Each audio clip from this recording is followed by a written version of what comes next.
What made you want to go into politics? Look, my daughter got a little bit older and I was a sole parent by the time she was sort of a teenager. And I just didn't see that there was the same opportunities that I had at the same age. She still is with me now at 22 years old. And she has nowhere near the same opportunity in Victoria that I had at 22. What sort of opportunities? Look, economic opportunity, the freedom to squander that opportunity if you want, all of these things that we took for granted 20-odd years ago. I think it was a matter of complacency. We just thought they'd always be there. You could start an apprenticeship, you could go to uni. All these things didn't cost much, You could move out, you could rent a house with your mates at 18 years old if you were both first-year apprentices. You can't do any of these things anymore if you're a young person.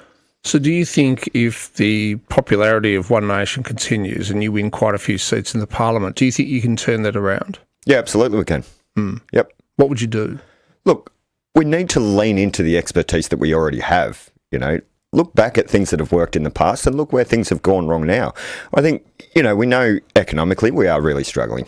I've said it many times. I genuinely believe we are on the precipice of social economic collapse in Victoria. And I don't think too many people would argue against that. The reality is we need to encourage business and investment and all these things that we've decimated. We've had 130,000 businesses close or move interstate in 23-24 financial year, 63 new or increased taxes. We are just decimating that small business sector, and by any unit of measure, and it's an OECD unit of measure for what constitutes a healthy GDP, is a burgeoning middle class. I know, but it's easy to say we'll fix that up. It's sort of hard to do. I spoke with someone recently who, I was a young man when we had the last terrible economic collapse in Victoria in the early 90s. And this guy's now in his 80s and he's a very prominent businessman. And he said, look, when Joan Kerner got voted out and Jeff Kenner got voted in, he said the first thing that changed was confidence. People just felt better about the place. And when you've got confidence, suddenly things start to happen. Money starts coming back in. People want to move here. People take risks. They reopen businesses.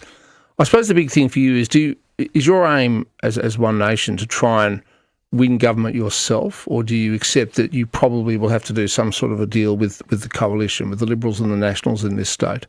So for the first component of that, I think we can address some of these issues by, making Victoria an attractive place to invest once again by rolling back payroll tax, land tax, fire services levy, windfall gains tax, increasing cash flow to businesses and making Victoria an attractive place to invest once again. Now, I know there's second and third order implications to making these decisions. However, we absolutely believe with a good policy setting, we can absolutely secure government on our own right. Okay, but let's say that doesn't happen because the preference system is very weird and throws up strange oddities. Well, there's potential changes to that this week, mate. Well, possibly. But will you look to make some sort of an arrangement with the coalition, like mutually supportive how to vote cards, for example? We'll do what this party has always done, and we will preference with integrity. All right. Well, joining us now live in the studio is the founder and federal leader of One Nation, Pauline Hanson. Good morning. Good morning, Tom. Thank you for coming. I think this is the first time we've actually met in person. We've spoken a number of times, but yeah, we have. Yeah. So now, look, I've been talking to Warren here. I want to ask you, how many candidates are you going to run in Victoria? The whole lot. 88 in the lower house seat plus the upper house candidates. So you need 120, 130 people thereabouts. I don't know how many you're running in the upper house, 2 or 3 in every.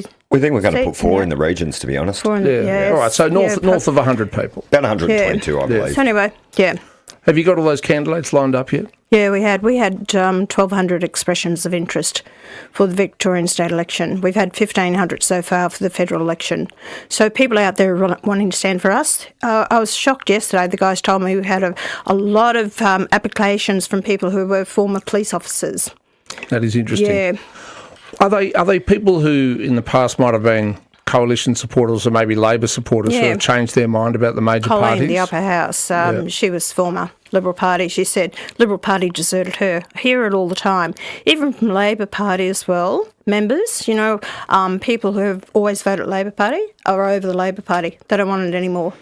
Yeah, well, Labor has contributed to the mess that Victoria is in at the moment. How do you vet all these people in such a short amount of time? If you've got 1,200 people wanting to be candidates, you can only pick 1 in 10 of those 120. How do you vet them? A lot of it goes on the application. First off, what they put in their application.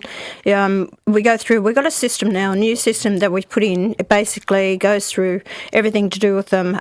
We can find out internationally what they've said or done, even on their Facebook pages or social media. We can go through that investigation into whether they're bankrupt, over the tax office, whether they've had any crime acts against them. So it's a system that we're way ahead of the other political parties.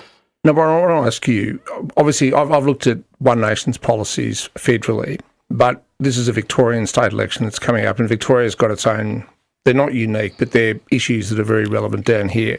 Crime, debt, corruption on the big bills, that sort of thing. Now, I know that you haven't released all your Victorian policies yet, but could you give us a flavour of what you intend to do? Yeah, look, absolutely we can. Look, policy is supposed to serve the community that it claims to represent, and it needs to be an ever-evolving document to continue to serve the evolving needs. Now, our primary policy positions for the Victorian state election, when we drop that document, and it is a comprehensive document, so I'd ask people to wait out before they, withhold their judgment until they've had an opportunity to read it. So when will it be released? A couple of key policies over the coming weeks and months, because we want to time these things. We've got our farming policy. We intend to represent the regions, be a staunch advocate for our regions. That one will be dropped after the Farmers Fight Back event on the 29th of this month. 29th, is it? Yeah. 29th. Yeah. That one will be dropped around that time. But obviously we intend to lean heavily into crime.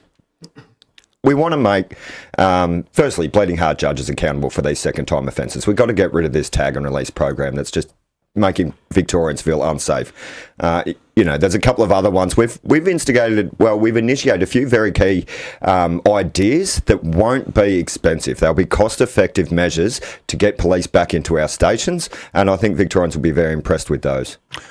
The judges one is interesting. I've been very critical of judges and magistrates in this state. I had a meeting with one last year who said that, they're so overwhelmingly left-wing. They do not believe in incarcerating people. They give out bail many, many, many times. And he said that mental aptitude is hard to change. The problem is when they're appointed effectively for life. So what do you do about that, Pauline Hanson? Tommy, you do it in legislation. You have mandatory sentences that they can't not adhere to. So it really comes to legislation put before to the courts from the judges. Also, they are appointed. I've always advocated for, and of course I don't know if the state's going to take this up, I've advocated for a independent board to be set up. So if the sentence handed down by that judge is not in line with the public believe in, then they can be called before the board, be made accountable, and you're going to be put up to losing your job. Now, you say you can't lose the jobs, that's in the federal courts. That's in the family law court, well, not the family law court, but federal courts that you can't. So I believe that possibly you can get rid of the judges. I think the people have a right to say, hey, listen, mate, you're not giving us the sentence that befits the crime. They've got to be made accountable. Yeah, well, I agree. I mean, in some American states, they actually elect judges. Correct. Now, I don't know if that would work here or not, but having judges accountable for the decisions they make. I mean, everybody else is accountable for the decisions they make. Yeah. And I don't see why. I totally agree with you. What about now? This time next Monday, I think we're going to have Jess Wilson sitting where you're sitting, the state Liberal leader. Would you have some sort of a conversation with her, or do some sort of a deal on, say, how to vote cards so that you mutually preference each other? Well, I tell you what, Tom, they need to get rid of their attitude first. And they really have. If they're really concerned about the state, then they need to work with One Nation to get rid of this toxic Labor Greens government. That's what they need to do. And to have the sheer arrogance saying, oh, we're not going to form any coalition. I don't want a coalition with them either. It's not about forming a coalition. Let's see what happens after the election, but it's about working together just to inform the people. If they have a certain number of elected members and we have a certain number of elected members, will we join our numbers to actually make sure that we can form a government to get rid of the Labor government? That's what it's about. So, yes, quite willing to talk. by all means. Are we looking for, people in ministerial positions? No, that's not the case. The whole thing is get rid of Labor out of the state. But again, in order to achieve that, you might need to just at least have how to vote cards which say, we want... Tom, we've always advocated that right from the start. Even federally, all the states, we've always put Greens last, Labor second last. Always have done that. They know it as well.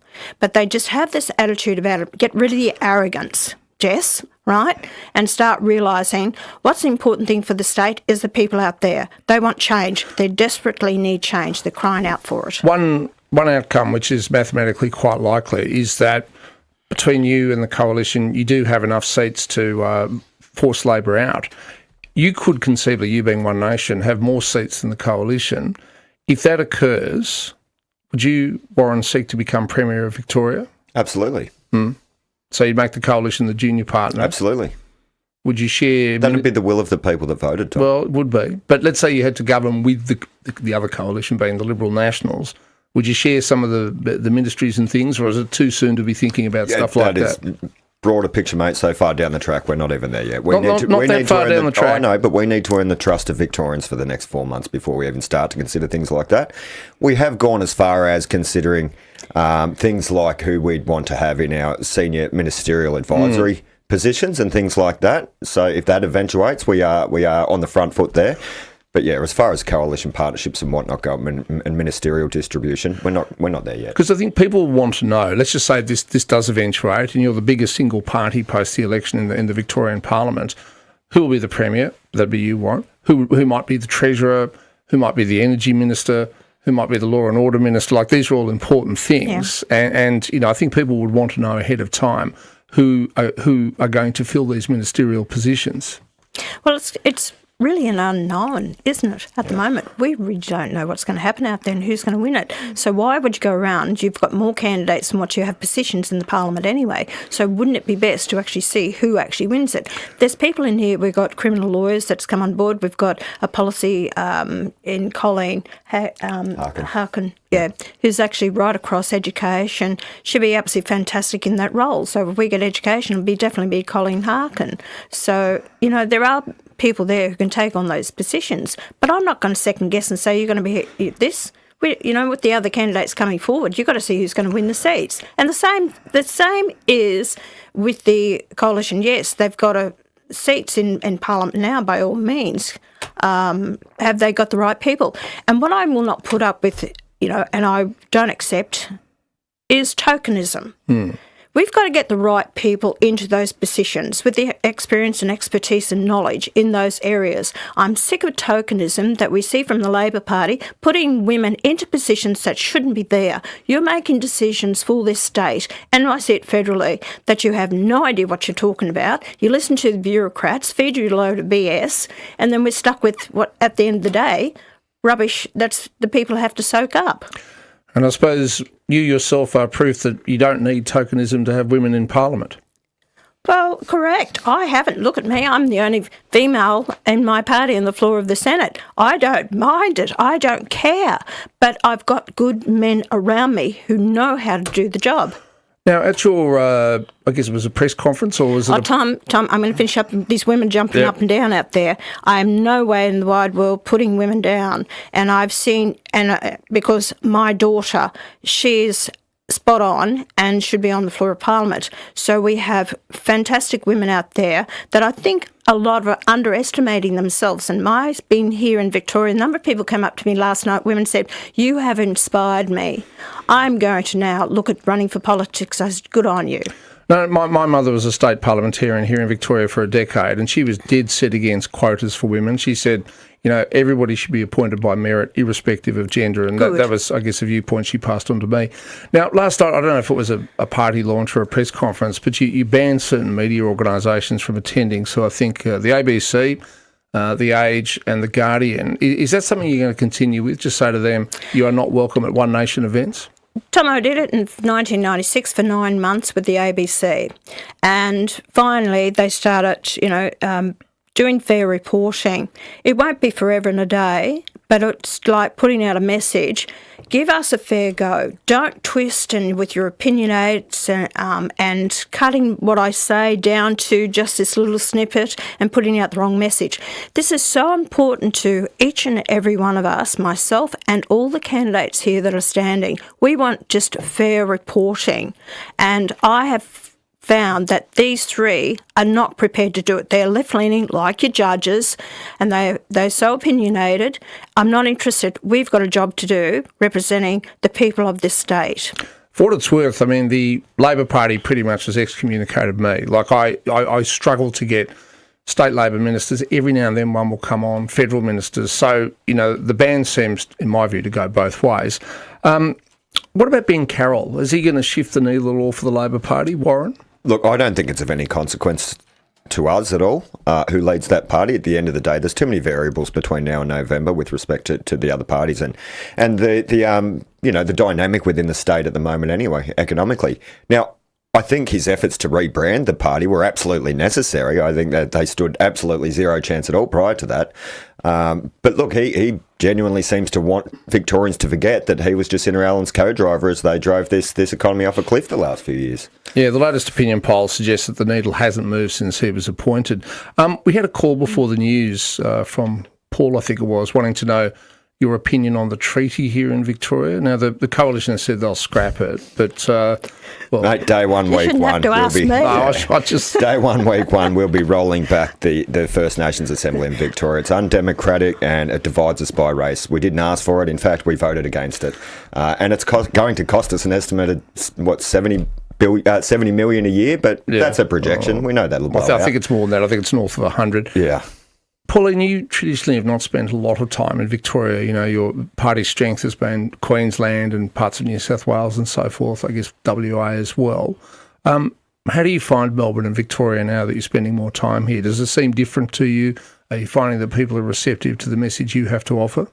Oh, look, the response that I get from people here is just overwhelming. The support has just been amazing. And just a couple of days' notice, the venue last night had over 300 people in it. So people were keen to be part of One Nation and to come and see me. So it's wonderful. Do I want to live here? No.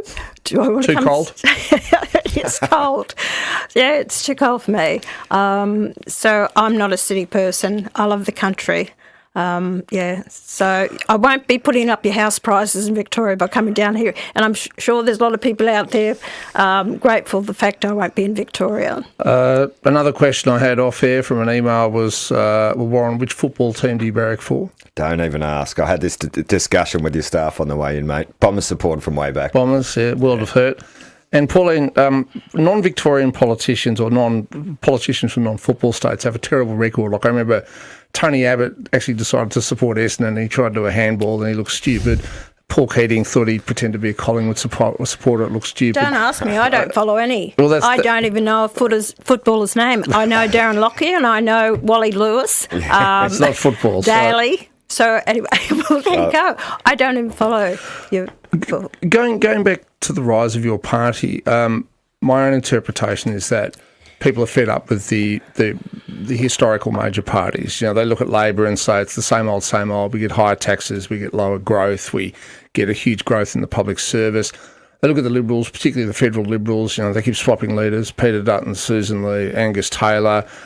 Frankly, I struggle to think of what the federal Liberal policies are on a whole range of issues now. Like even on immigration, I think you're the only federal politician who's actually given me a number, which is like 130,000. Yeah. So is the rise of One Nation more about dissatisfaction with Liberal and Labor, or is there something special about the party that you think is drawing people in? Tom, I think it's about trust. Over the years, I've gained the trust of people, and the fact is that I've been consistent with my message. So I don't, swap and change whichever way the wind's blowing. So that's very important, people. And people want to be able to trust their politicians. They may not always agree with me, but they say at least they know where they stand with me. So that's very important. I've never had a leadership challenge. That's another thing too. So it's been consistent with that. I think that I'm passionate about the country, that I'm putting up policies that a lot of the other political parties have picked up a lot of my policies over the years. And I've always been the first to, against the Voice and the net zero. I was the first one to come out against that. Even so things that we're leading the way with it. Not only being a politician, you have to be a problem solver. So if you've got a problem out here, how to solve it. It's about trying to get more people, who want to have families, to keeping them in the home if they can. That income splitting, or looking after aged pensioners to be able to work. Unlimited hours and doesn't affect the pension or the healthcare card. These are very important things. We're taxed to the hilt in this country, and this state is so heavily taxed. Businesses, we're not looking after small business people as well. You are so heavily regulated here. If you own a cafe or restaurant here, you've got to get about 37 licences in this state to run your business. It is ridiculous. Look at your farming sector. Property rights being stripped from people. We can get back to the basics in this state, get rid of the over-regulations, over-taxing people, get out of the lives of telling people how to run their businesses and their own lives, get rid of the wokeness that's happening, this gender diversity, woke rubbish, and the kids are so confused. You're going to give them psychological damage for a long time to come. Well, it's not me giving that to them, but yeah, I'll take your point. Warren Pickering, State Leader of One Nation, will you be a conviction politician too? Oh, absolutely. Look, and I think, going back to your last question, I think what's really appealing about the party right now is authenticity. The people are authentic. The people are the real salt of the earth Australians that are just throwing their hand up to have a go at politics because they see no other way for us. I mean, people just know the quality of life in this country is deteriorating at a rapid rate, and they're looking around for something they can get behind, and all they're seeing is authenticity. And again, like Senator Hanson said, whether they agree or not, they know what they're getting, and I think that's what we all like. Waste of money. I'd put a real strain on the money that goes out the door. Yeah. Final question, Pauline. Muslim immigration into Australia, if you have the ability to do something about it, what would you change? I would be banning a lot of the Muslims coming out from some of these the radical countries. Will not be no longer the burqa or the niqab to be worn in Australia. Ban that as well. Keep an eye on Sharia law, multiple marriages. These people having multiple marriages getting on the welfare system. So that's un-Australian. It is against our laws. So there are things that we can do to curtail it. Listen to the messages that's coming out of some of these Arab nations that are saying, hey, listen, wake up yourselves, you Western nations. You don't know the disaster that you're headed for, and allowing them into your country. And I've just been to England. I've seen it on the streets there. Yeah, I've seen documentaries on Denmark, Germany, France, Canada. All these countries been affected by it. I will not. I'll fight it every inch of the way to stop it from here in Australia. We'll leave it there. Pauline Hanson, Federal Leader of One Nation. Warren Pickering, Victorian Leader of One Nation. Thanks for coming in. Thank you. Thanks for your time.